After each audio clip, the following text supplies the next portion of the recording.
Hello and welcome to our presentation on Introduction to Nmap Part 3. Today we're going to be going over operating system scan and the basics port scans that Nmap and ZenMap offer. If you're just starting with us here on episode 3, we're going to do a quick little review of how to uh, we're going to do a quick little review of where we are at. So the first thing we're going to do is we're going to open up ZenMap. I'm going to open it as root. For this presentation, it's very important to be able to open ZenMap as a root. If you do not, you won't be able to do some of the scans that we're going to be doing today. Last episode, what we did was we scanned the network for any hosts that are up. So we're going to do ping scan, and we identified our network ID as 10.0.2.0/24. Go ahead and scan that. And there it goes. Alright, we got 5 hosts. I know I'm 15. And that's kind of where we left off. We showed how we could narrow down our scans, so I'm going to do that. So 1.1, 2, 3, 5. Okay. Now what I want to do is I want to scan to see what kind of operating system is on each of these systems, on each of these devices. And how we can do that is we're going to create our first profile. We're going to do new profile or command. We're going to name it. I'm going to name it test OS scan. I'm going to go into scans. I'm going to remove our non-TCP scan. I'm actually going to also remove it here because for some reason I just didn't want to pull it off. And we're going to go into TCP scan. We are going to go into OS system detection. We're just going to check the box. It's going to add it here. It's a dash capital O. If you don't put a capital O, it's not correct. You need the capital O. And then from here,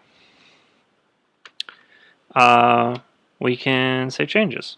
It's really that easy if you just want to do an operating system scan. Once you save changes, you can go to your drop-down menu, go down to Test OS Scan, and it just changes it directly into what you want it to be. It changes all the options and arguments that you put in to match your new Test OS Scan. Now I'm going to do this. Now I don't know if I mentioned this in the last episode, but I do know I've mentioned it in the first episode. If you don't have permission to be scanning your network, you should not be scanning your network. If it's not a network you own or you do not have permission to scan on, you shouldn't be doing this. You should get permission before you ever scan a network. Okay, we're going to continue. Do a quick scan. It takes a minute. Basically what's happening is that Nmap has certain packets that it sends to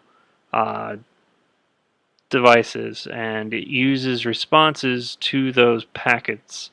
So if it gets a response like a SYN packet, or if it gets a reset packet, or if it gets a certain window size of some sort, it can use those metrics to determine what OS is on the other side. Our goal is to find our Metasploitable 2 machine and be able to start working with it and start testing it. So let's take a look. We can look here in host details to see what it came up with for each of our little hosts along the side here. We don't really need to review all these because we're looking for the Linux box, and only one of these has a little trio of penguins here. As you can see, we have nice little penguins for Linux. And also tells me right here, operating system Linux 2.6.9 or it's through 2.6.333. As a note on OS scans, you should always be a little wary of what Nmap tells you, or Zenmap in this case. It may say it has 100% accuracy, but that does not always mean that it is 100% correct.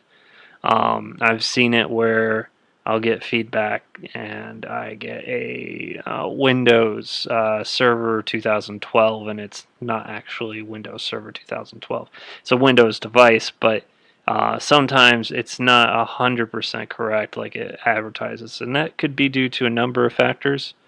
The further away from your target, so we can take a look at topology. Here I'm on the same network as all of these guys, but if I was not, you might see a couple of hops, or you might see a couple of routers in between me and a couple of other targets I'm scanning.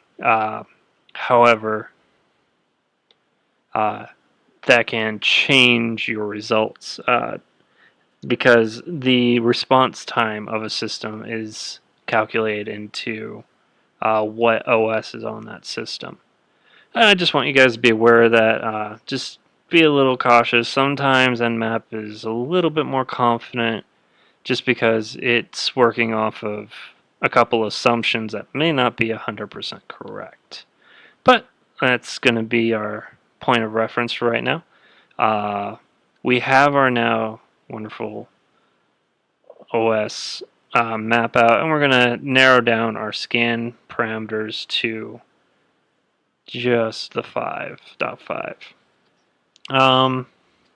Reason for this is just for simplicity purposes. I know it's the only other system on my network, and it's the one I want to test. So it's the ones that I'm going to narrow it down to, and it makes it a little bit easier for testing purposes. It doesn't look a little as combobulated as the other one was. So now we're going to talk about scans. There are a lot. TCP scans or UDP scans are all different kinds of scans that you can do with Nmap. It is kind of one of the chief functioning abilities that Nmap really offers, and it gives you a lot of control without requiring you to go um, into the actual packets themselves and manipulate them. And gives you a lot of control over how to send packets that you want sent. Okay, so if you're not familiar with Nmap or with TCP, I'm going to go into another part here because we're running a little bit long. But we're going to cover real briefly what different scans do, and we're going to go over it in there instead of continuing this episode any longer. Thank you very much for your time. I look forward to seeing you guys in the next video.